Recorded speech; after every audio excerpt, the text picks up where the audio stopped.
Hello दोस्तों, एक और नई वीडियो में आप सभी का स्वागत है। साथियों, अपन बात कर रहे थे वर्ल्ड ज्योग्राफी के बारे में, जिसके अंदर से अपन देख चुके थे मेरे भाई उत्तरी अमेरिका के बारे में अपन ने देखा था।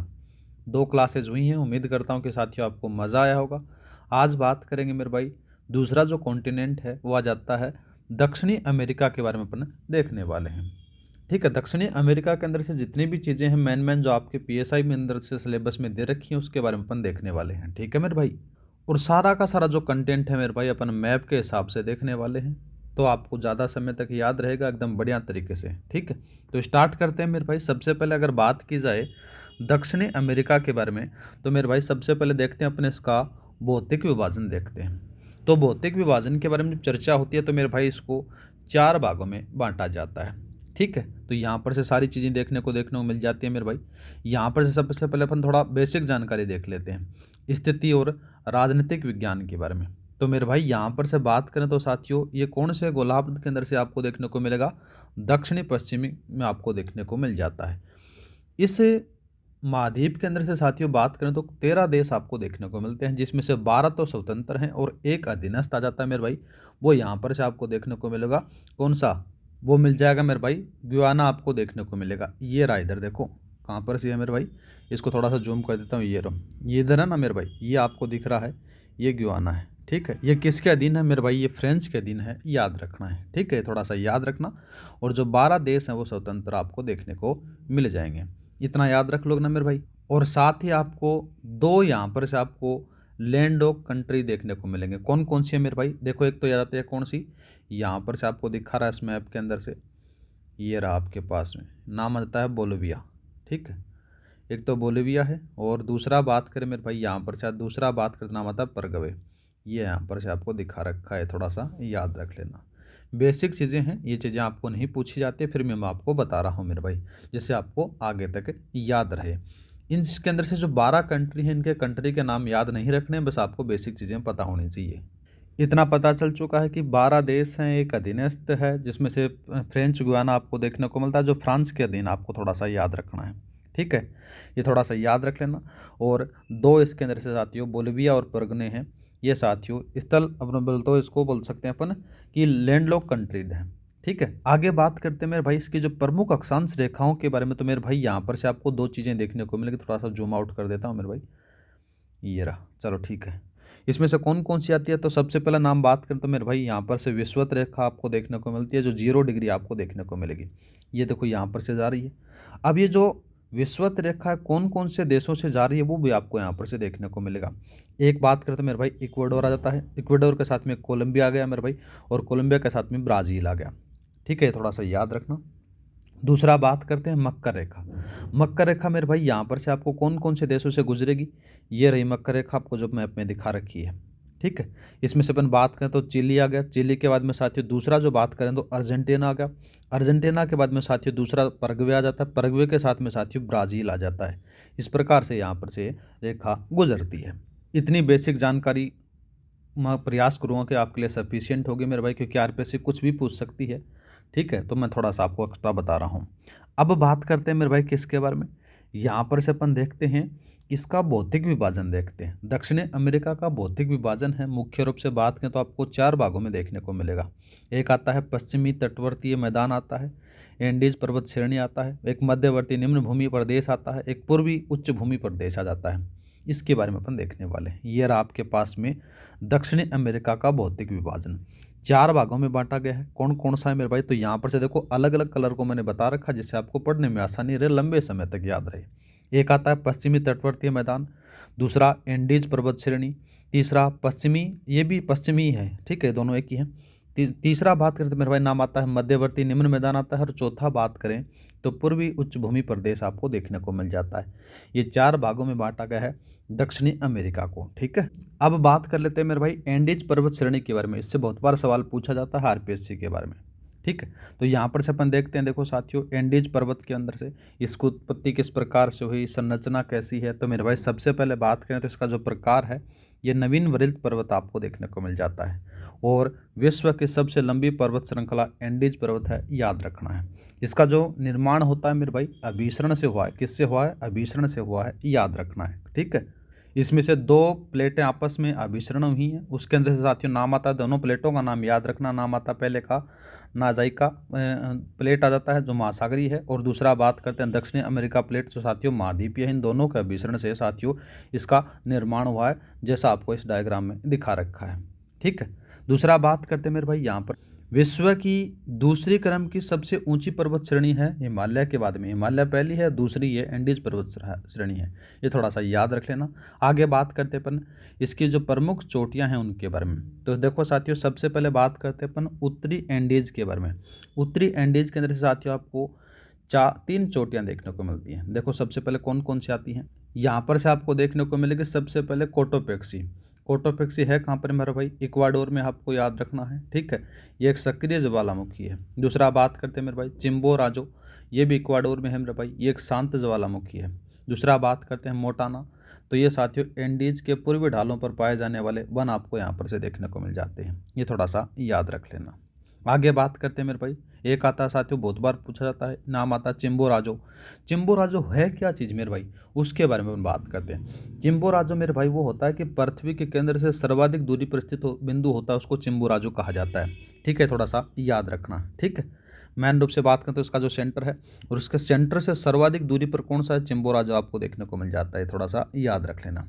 आगे बात करते हैं मेरे भाई इसकी जो दक्षिणी एंडीज़ हैं उसकी प्रमुख चोटियों के बारे में।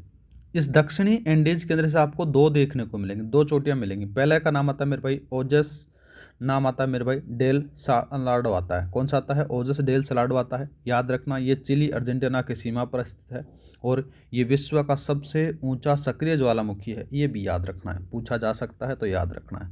दूसरा बात करते हैं एकांगुआ, ये अर्जेंटीना में है मेरे भाई, याद रखना। दक्षिणी अमेरिका की सबसे ऊंची चोटी है, ये कौन सी है, एकांगुआ आपको देखने को मिलता है। ये शांत ज्वालामुखी है लाला, कौन सी है, शांत ज्वालामुखी आपको देखने को मिल जाती है। अब चर्चा कर लेते हैं मेरे भाई किसके बारे में, ये एंडीज पर्वत श्रेणी के बारे में अपन देख चुके हैं। अब बात कर लेते हैं जो पूर्वी उच्च भूमि प्रदेश है, जिसमें अपन पठारी प्रदेश कहते हैं, उसके बारे में अपन देख लेते हैं। ये रहा आपके पास में पूर्वी उच्च भूमि, जिसमें से अपन कौन कौन सी चीज़ें देखेंगे। एक तो आता है गुयाना और ब्राज़ील के बारे में अपन बात करने वाले हैं। एक बात करें तो मेरे भाई, एक तो गुयाना का पठारा जो है उसको मैं आप में दिखा रखा है। दूसरा बात करें मेरे भाई, ब्राज़ील आपको देखने को मिलता है, ब्राज़ील का पठार आपको देखने को मिलता है। तो मेरे भाई सबसे पहले बात करते हैं गुयाना का पठार के बारे में। तो याद रखना मेरे भाई, ये कौन सी नदी के बेसिन से संबंधित है, याद रखना ओरिनाको नदी के बेसिन से संबंधित है, याद रखना है। ब्राज़ील के पठार के बारे में बात करें तो मेरे भाई ये खनिज संपन्न पठार माना जाता है, ये थोड़ा सा याद रखना। एक आपको देखने को मिलेगा यहाँ पर से, वो आपको देखने को मिलेगा मेरे भाई लोएस के लिए, नाम आता है इटाबिरा, जो लोहेस के लिए प्रसिद्ध है, याद रखना है। दूसरा बात करते हैं साओ पाउलो, और दूसरा नाम आता है मेरे भाई सेंटोस, तो साथियों कॉफ़ी पोर्ट के लिए फेमस माने जाते हैं, ये थोड़ा सा याद रख लेना। ठीक है, आगे बात करते हैं मेरे भाई, सबसे पहले बात करेंगे अपन बोलिविया के पठार के बारे में। तो सबसे पहले बात करें तो जो बोलिविया का पठार है मेरे भाई, ये अंतः पर्वतीय पठार है। कैसा है, अंतः पर्वतीय पठार है, याद रखना है। इस बोलिविया के पठार के अंदर से साथियों टिन और टंगस्टन के भंडार पाए जाते हैं। ठीक है, इसके प्रमुख तथ्यों के बारे में अपन बात करें मेरे भाई, एक नाम आपको देखने को मिलेगा ला पाज, जो विश्व की सर्वाधिक ऊंची पर स्थित राजधानी, सर्वाधिक ऊंचाई पर राजधानी देखने को मिलती है। दूसरा बात करते हैं टिटिकाका झील, आरपीएससी की फेवरेट है, याद रखना लाला। ठीक है, टिटिकाका झील है, ये ऊंचाई मतलब की ऊंचाई पर स्थित है, सर्वाधिक ऊंचाई पर स्थित देखने को मिल जाती है। नौकामय झील आपको याद रखना है। दूसरा बात करते हैं मेरे भाई, दूसरी झील का जो नाम आपको देखने को मिलेगा, नाम आता है सलाल डी यूनी। सबसे बड़ा लवणीय मैदान आपको देखने को मिल जाता है, जो इस मैप में दिखा रखा है मेरे भाई, सारा का सारा आपको यहाँ पर से देखने को मिल जाएगा। अब एक और देख लेते हैं मेरे भाई, जिसका नाम आ जाता है पेटागोनिया का पठार, जो इसके दक्षिणी हिस्से में आपको देखने को मिलेगा। ये रहा आपके पास में पेटागोनिया का पठार, मरुस्थल क्यों, इसके बारे में अपन बात करते हैं। तो देखो मेरे भाई, इसकी जो स्थिति है वो अर्जेंटीना के दक्षिण में आपको देखने को मिलता है। इसका जो प्रकार है मेरे भाई, पिएडमोंट पठार आपको देखने को मिलता है, मतलब कि इसको गिरिपद पठार भी अपन कह सकते हैं। इसकी जो जलवायु है मेरे भाई, शुष्क मरुस्थलीय जलवायु आपको देखने को मिलती है। वृष्टि छाया प्रभाव के कारण साथियों यहाँ पर से पछुआ पवनें एंडीज से टकराकर पश्चिम तट पर वर्षा करती हैं, और पूर्व भाग यहाँ पर से सूखा रह जाता, जो यहाँ पर से दिखा रखा है। अरे मतलब कि इधर से पछुआ पवनें आती हैं, वो एंडीज पर्वत श्रृंखला से टकराएंगे, यहाँ पर से बारिश कर देंगे, इधर वाला दूसरी साइड में साथियों क्या जाता है, सूखा रह जाता है, इसलिए साथियों मरुस्थल है। ठीक है, आगे बात करते हैं मेरे भाई, यहाँ पर से देखो देखने को मिल जाता है, थोड़ा सा सारांश देख लेते हैं जो आप पूरा ऊपर पढ़ कर आए हो। तो यहाँ पर से साथियों तांबा के बारे में बात करते हैं। तांबा के बारे में बात करें तो मेरे भाई इसकी जो खान आती है कौन सी आता है याद रखना, चुकी माता नाम आता है, याद रखना है मेरे, चुकी का माता खान आ जाती है। दूसरा बात करते हैं नाइट्रेट की, तो मेरे भाई आटाकामा मरुस्थल है, एरिका के अंदर से आपको देखने को मिलता है। लोहेस के लिए बात करें तो मेरे भाई ब्राज़ील के अंदर से इटाबिरा आपको देखने को मिलता है। खनिज तेल के लिए बात करें तो वेनेजुएला आपको देखने को मिल जाता है, थोड़ा सा याद रख लेना। आगे बात करते हैं मेरे भाई नाम आता किसके बारे में, माई नाम आता मेरे भाई मराकाइबो झील के बारे में। मराकाइबो झील मेरे भाई, तो देखो साथियों सीधी सी बात करें तो देखो कहाँ पर से है, जब इसको अपन जूम आउट करते हैं तो जूम इन करते हैं तो देखो मेरे भाई यहाँ पर से आपको देखने को मिलेगी, ये जो चीज़ दिख रही है ना मेरे भाई, ये आपको कौन सी झील है, मराकाइबो झील आपको देखने को मिल जाती है। इसकी जो स्थिति है मेरे भाई, ये वेनेजुएला के उत्तर में स्थित है, याद रखना है। इसका जो प्रकार है, ये तटीय खाड़ी आपको या फिर लेगून के रूप में माना जाता है। इसके महत्वपूर्ण तथ्यों के बारे में बात करें तो दक्षिणी अमेरिका की सबसे बड़ी लवणीय झील है, याद रखना है। कौन सी है मेरे भाई, माराकाइबो झील आपको देखने को मिल जाता है, ठीक है। और यह क्षेत्र है पेट्रोलियम के भंडार के लिए फेमस माना जाता है। और इसका जो है समुद्र से जुड़ी हुई है, थोड़ा सा याद रखना, यहाँ पर से इसका कनेक्शन समुद्र से हो जाता है। इतना आपने देख लिया। अब बात करते हैं जो एंडीज पर्वत है ना, उस एंडीज पर्वत की जो कुछ झीलों के बारे में अपन बात करते हैं। देखो मेरे भाई यहाँ पर से सबसे पहला नाम आता है टिटिका का झील, बहुत बार पूछा जाता है, इंपॉर्टेंट है लाला, याद रखना है। तो टिटिका का झील की स्थिति के बारे में बात करें तो मेरे भाई ये पेरू और बोलिविया की सीमा पर स्थित है, जो यहाँ पर से आपको दिखा रखा है, ये देखो ये रहा, ठीक है, ये दिखा रखा ना, ये रहा। दूसरा बात करते हैं, इसकी विशेषता ये है कि मेरे भाई की विश्व की सबसे ऊंची नौकायन योग्य झील है, याद रखना है। और दूसरा बात करें मेरे भाई मीठे पानी की झील है, ये भी याद रखना है। और साथ ही यहाँ पर से आपको बोलिविया के पठार में स्थित है, थोड़ा सा मूल रूप से बात करें तो याद रखना है, ठीक है। आगे बात करते हैं मेरे भाई नाम आता है कौन सा, पूपो झील के बारे में बात करते हैं। पूपो झील है वो ये यहाँ पर से दिखा रखी है, ये रही, ठीक। पूपो झील मेरे भाई यहाँ पर से आपको दिखा रखी है। वैसे तो मैं आपको ब्लैंक में प्रोवाइड करा देता हूँ, जिससे आप थोड़ी सी प्रैक्टिस कर लिया करो मेरे भाई, जिससे आपकी तैयारी बढ़िया रह जाए मेरे भाई। दोनों चीज़ प्रकार के मैं आपको मैप प्रोवाइड कराता हूँ।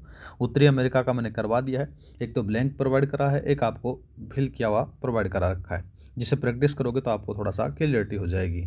तो बात हो रही थी पूपो झील के बारे में, बोलिविया में स्थिति आपको देखने को मिलती है।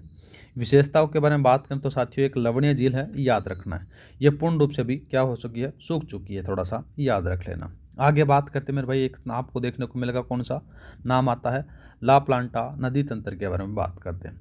ला प्लांटा नदी तंत्र के बारे में अपन बात करते हैं मेरे भाई, यहाँ पर से परगना और परगवे और उर्गवे तीनों मिलकर साथियों रियो डी ला प्लांटा का निर्माण करते हैं, जो यहाँ पर से आपको देखने को मिल जाता है। एक तो साथियों इधर से बात करें तो नाम कौन सा आता है, ये नाम पराना जाती है, पराना के साथ में दूसरा परगवे आ जाती है, और परगवे के साथ में उर्गवे यहाँ पर से आपको देखने को मिल जाते हैं। इस सारों को मिलकर साथियों किसका नाम निर्माण होता है, रियो डी ला प्लांटा का निर्माण होता है, ठीक है। आगे बात करते हैं साथियों, यहाँ नदियाँ मिलकर साथियों एक एंचुरी बनाती हैं, क्या बनाती हैं, एंचुरी बनाती हैं। और दूसरा बात करते हैं पराना नदी बेसिन के बारे में बात करें तो साथियों यहाँ उपोष्ण कटिबंध घास के मैदान पाए जाते हैं। इनके सहायक नदियों के बारे में बात करें तो मेरे भाई नाम कौन कौन सा आता है, देखो यहाँ पर से, उसमें से आता है सलाडो, और सलाडो के साथ में दूसरा नाम आता है पीला कोमायो आता है, थोड़ा सा याद रख लेना। आगे बात करते हैं मेरे भाई, यहाँ पर से सबसे पहले एक बांध के बारे में अपन थोड़ी सी चर्चा कर लेते हैं, जिसका नाम आता है ईता ईपू बांध, जो यहाँ पर से आपको देखने को मिलता है। ये देखो ये बांध दिखा रखा है ना मेरे भाई, इस प्रकार से आपको यहाँ पर से दिखा रखा है। ऐसा आपको किसी भी किताब में नहीं मिलेगा मेरे भाई, एकदम बढ़िया तरीके से कंटेंट तैयार किया गया है। तो ये साथियों बांध कौन सी नदी पर है, याद रखना, ये पराना नदी पर आपको देखने को मिलता है। इसकी स्थिति के बारे में बात करें तो मेरे भाई ये परग्वे और ब्राज़ील की सीमा पर स्थित है, याद रखना है। इसमें आपको देखने को मिलेगा मेरे भाई, इसकी एक परियोजना है, इस परियोजना का जो दोनों देश हैं वो साझा करते हैं, ठीक है। और दूसरा बात करें तो ऊर्जा उत्पादन में ये विश्व का दूसरा सबसे बड़ा बांध है, याद रखना है। कौन सा यह बांध है, ईता ईपू बांध है, याद रखना है। पराना नदी के ऊपर है और परग्वे और ब्राज़ील की सीमा पर बना हुआ है, ठीक है, थोड़ा सा याद रख लेना। अब अपने एक मरुस्थल के बारे में अपन चर्चा कर लेते हैं। नाम बहुत बार पूछा जाता है आटाकामा मरुस्थल के बारे में। ये रहा आपके पास में आटाकामा मरुस्थल। आटाकामा मरुस्थल मेरे भाई ये मुख्यतः चिली और साथ ही कुछ पेरू भाग में आपको विस्तृत देखने को मिल जाता है, थोड़ा सा याद रखना। इसका जो प्रकार है मेरे भाई, ये गर्म मरुस्थल है, लेकिन साथियों यहाँ पर से तापमान कम रहता है। रिकॉर्ड के बारे में बात करें तो मेरे भाई ये विश्व का सबसे सूक्ष्मतम मरुस्थल है, याद रखना है। अरिका के बारे में बात करें तो मेरे भाई चिली में स्थित यह विश्व का सबसे सूक्ष्मतम स्थान है, कौन सा है, अरिका है, वो याद रख लेना। शुष्कता के कारण क्या कारण है मेरे भाई, तो सबसे पहले बात करें तो एंडीज पर्वत की वृष्टि छाया क्षेत्र आ जाता है। दूसरा बात करते हैं मेरे भाई, दूसरा नाम आता है मेरे भाई कौन सा, पेरू या फिर हमबोल्ट ठंडी जलधारा के कारण साथियों यहाँ पर से शुष्कता बनी रहती है, थोड़ा सा याद रख लेना। दूसरा बात करते हैं पेटागोनिया मरुस्थल के बारे में। तो पेटागोनिया मरुस्थल का जो विस्तार है मेरे भाई, ये अर्जेंटीना और चिली पर आपको देखने को मिल जाता है। इसका जो प्रकार है ये ठंडा मरुस्थल है, याद रखना है। निर्माण का कारण बात करें तो मेरे भाई यह एंडीज पर्वत के वृष्टि छाया क्षेत्र में स्थित है, याद रखना है। और साथ ही यहाँ पर से फोकलैंड ठंडी जलधाराओं का प्रभाव रहता है, जिसके कारण यह ठंडा, थोड़ा सा इसको ठंडा मरुस्थल अपन बोल सकते हैं। दूसरा बात करते हैं मेरे भाई, ये पेटागोनिया का पठार पर स्थित आपको देखने को मिल जाता है मरुस्थल, ठीक है। अब बात कर लेते हैं मेरे भाई किसके बारे में, अपन उष्ण कटिबंधीय घास के मैदानों के बारे में अपन बात करते हैं, ठीक है। तो यहाँ पर से आपको देखने को मिलेगा लानोस। लानोस मेरे भाई ये कहाँ पर से आपको देखने को मिलेगा, ये वेनेजुएला में आपको देखने को मिलता है। इसकी विशेषता के बारे में बात करें और बात करें तो मेरे भाई यहाँ लानोस के अंदर से है ना सवाना तुल्य जलवायु और लंबी घास पाई जाती है, थोड़ा सा याद रखना।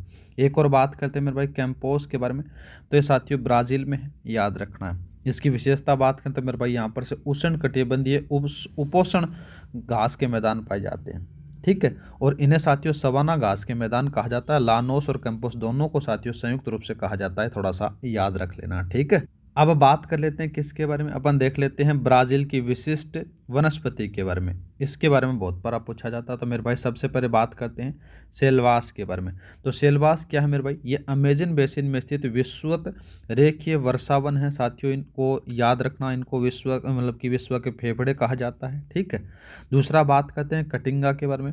तो साथियों कटिंगा क्या है, उत्तरी पूर्वी ब्राज़ील में आपको देखने को मिलता है। साथियों यहाँ पर से कटीली झाड़ियाँ और वन पाए जाते हैं। दूसरा बात करते हैं मेरे भाई, दूसरा नाम आता है सेराडोस के बारे में। तो सेराडोस के बारे में बात करें तो ब्राज़ील के मध्य भाग में वन और झाड़ियाँ पाई जाती हैं, उसको सेराडोस कहा जाता है, थोड़ा सा याद रख लेना। आगे बात करते हैं ग्रान चाको के बारे में। ग्रान चाको के बारे में बात करें तो मेरे भाई सबसे पहले बात करते हैं ग्रान चाको क्या होता है। तो याद रखना आखेड़ की भूमि होता है, ठीक है, इसका अर्थ ये होता है। दूसरा बात करें तो यहाँ पर से जो जलवायु होती है वो उपोष्ण कटिबंधीय प्रकार की जलवायु पाई जाती है। और ग्रान चाको का जो विस्तार है मेरे भाई, ये आपको कहाँ पर से देखने को मिलेगा, अर्जेंटीना, परग्वे और बोलिविया और साथियों उरुग्वे की सीमा के क्षेत्र पर आपको देखने को मिलता है। और साथ ही यहाँ पर से जो वनस्पति पाई जाती है वो मिश्रित वनस्पति पाई जाती है, घास और वन दोनों पाए जाते हैं, थोड़ा सा याद रख लेना। आगे बात करते हैं मेरे भाई किसके बारे में, शीतोष्ण घास के मैदान और वनस्पति कृषि के बारे में थोड़ा सा चर्चा कर लेते हैं। तो सबसे पहले नाम आता है पंपास के बारे में। तो साथियों इसका जो स्थान कहाँ पर से है, अर्जेंटीना और उरुग्वे में आपको देखने को मिलता है। इसके प्रकारों के बारे में बात करें तो साथियों ये है शीतोष्ण कटिबंधीय घास के मैदान है, याद रखना है। इसके अंदर से विशेषता ये होती है मेरे भाई वृक्ष विहीन मैदान है, गेहूं की खेती के लिए प्रसिद्ध माने जाते हैं, ठीक है। एक बात करते हैं मेरे भाई फजेंडा के बारे में। ये आपके जो कलाम एकेडमी का अपन टेस्ट करते हैं ना मेरे भाई, उसमें सवाल पूछा गया है, याद रखना है, ठीक है। याद तो शायद तक आरपीएससी के द्वारा भी पूछा गया था। तो याद रखना फजेंडा किसको कहते हैं, ब्राज़ील में कॉफ़ी के बागानों को फजेंडा कहा जाता है, थोड़ा सा याद रख लेना, ठीक है।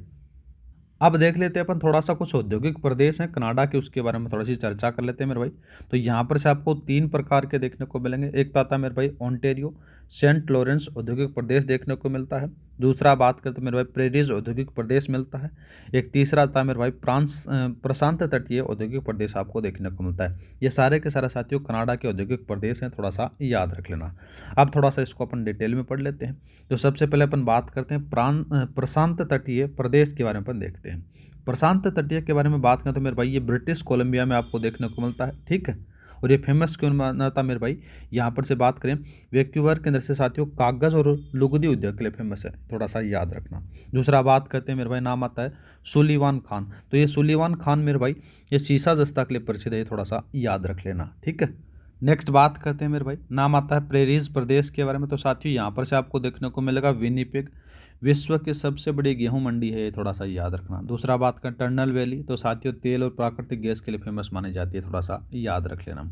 आगे बात करते हैं मेरे भाई कैनेडियन शील्ड खनिज संपदा के बारे में अपन बात करते हैं। देखो साथियों यहाँ पर से सबसे पहले बात करते हैं, नाम आता है रेडियम सिटी और यूरेनियम सिटी आपको देखने को मिलता है, जो उत्तर पश्चिम देश में पश्चिमी क्षेत्र में आपको देखने को मिलता है, जिसमें डायग्राम में दिखाया गया है। दूसरा बात करते हैं सडबरी, तो ये साथियों निकल उत्पादन के लिए फेमस है, ये थोड़ा सा याद रखना। दूसरा बात करते हैं हेलिंगर खान, और हेलिंगर खान है मेरे भाई टिमिस सिटी केंद्र से है साथियों, जिसको सोने के खान के लिए फेमस माना जाता है। थोड़ा सा याद रख लेना, इस डायग्राम से याद रखो तो याद रह जाएगा।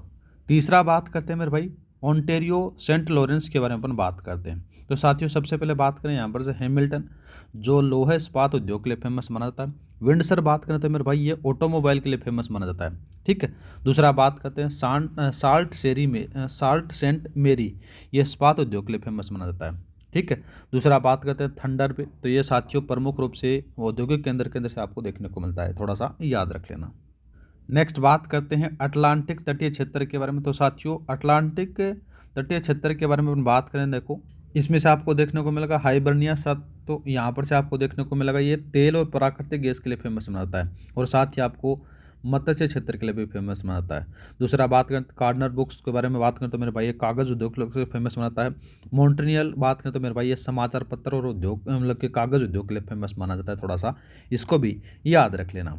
आगे बात करते हैं मेरे भाई कृषियों भागती कृषि के बारे में बात करते हैं। देखो एग्रीकल्चर के बारे में बात करें तो सबसे पहले बात करते हैं कॉफ़ी के बारे में। तो साथियों सबसे पहले नाम आता है साओ पाउलो, कॉफ़ी उत्पादक के लिए फेमस बनाता है। दूसरा बात करें सेंटोस, तो साथियों कॉफ़ी निर्यात बंदरगाह है।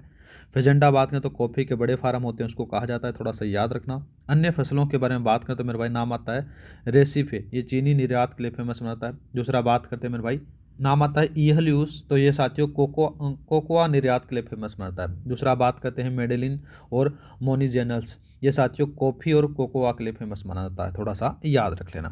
आगे बात करते हैं मेरे भाई ब्राज़ील की जो खान और उद्योगों के बारे में हम बात करते हैं।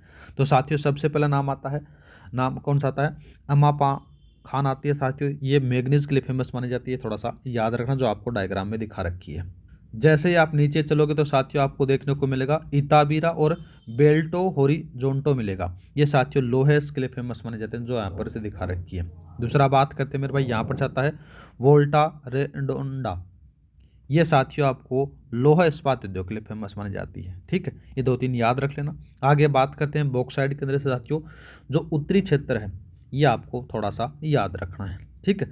अब बात करते हैं अपन भाई एंडीज पर्वत और दक्षिणी क्षेत्र के बारे में बात करते हैं। ठीक है। यहाँ पर से अपन देखेंगे मेरे भाई एंडीज पर्वत के अंदर से साथियों सबसे पहले खनिजों के बारे में बात करते हैं। तो सबसे पहले नाम आता है चुक्तिक माता के बारे में बात करें तो साथियों यहाँ पर से देखो चिली के अंदर से तांबा के लिए फेमस बनाती है। दूसरा बात करते हैं मेरे भाई दूसरा जो नाम आता है यहाँ पर से मैन रूप से बात करें तो सेरो डी पास्को, ये साथियों पेरू के अंदर से चांदी की खान है, थोड़ा सा याद रखना। दूसरा बात करते हैं मेरे भाई अर्जेंटीना के बारे में। तो साथियों सबसे पहले अर्जेंटीना के अंदर से बात की जाए नाम आता है ब्यूनस आयरस, तो साथियों जल यान निर्माण के लिए और साथियों गेहूं के निर्यात के लिए फेमस बनाता है। दूसरा बात करते हैं बाहिया ब्लैक, तो साथियों मक्का और तंबाकू के लिए फेमस बनाता है, थोड़ा सा याद रख लेना। ठीक है। अब बात करते हैं अपन जितना भी पढ़कर आए थोड़ा सा मोटा मोटी तौर पर अपन थोड़ा सा क्विक रिवीजन देख लेते हैं। ठीक है।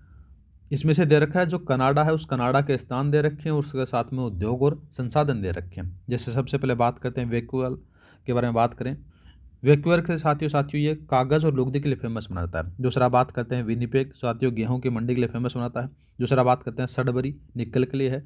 हैमिल्टन बात करें तो लोहा इस्पात के लिए है, थोड़ा सा याद रखना इंपॉर्टेंट है।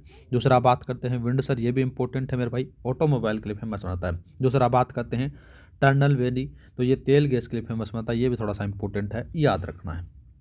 ठीक है। आगे बात करते हैं मेरे भाई साउथ अमेरिका के अंदर से उसके स्थान और औद्योगिक उद्योग हैं उनके बारे में अपन बात करते हैं। तो सबसे पहला नाम आता है साओ पाउलो, तो साथियों कॉफ़ी के लिए फेमस बनाता है। दूसरा बात करते हैं इताबिरा, लोहेस के लिए फेमस बनाता है, इंपॉर्टेंट है, याद रखना है। दूसरा बात करते हैं अमापा, तो मैग्नीज के लिए फेमस बनता है। दूसरा बात करते हैं मेरे भाई नाम आता चुक्विक माता के बारे में, तो साथियों ये भी इंपॉर्टेंट है, याद रखना है, ये तांबा के लिए फेमस बनाता है। ब्यूनस आयरन के बारे में बात करें तो मेरे भाई ये गेहूं और जलयान के लिए फेमस बनाता है। दूसरा बात करते हैं रियो डी पास्को, तो ये चांदी के लिए फेमस माना जाता है मेरे भाई। तो ये था मोटा मोटी तौर पर आपका दक्षिणी अमेरिका के बारे में। उम्मीद करता हूँ कि साथियों मज़ा आ रहा होगा आपको वर्ल्ड ज्योग्राफी पढ़ने पर। ठीक है, मिलते हैं नेक्स्ट वीडियो में, आज के लिए इतना ही। जय हिंद, जय भारत।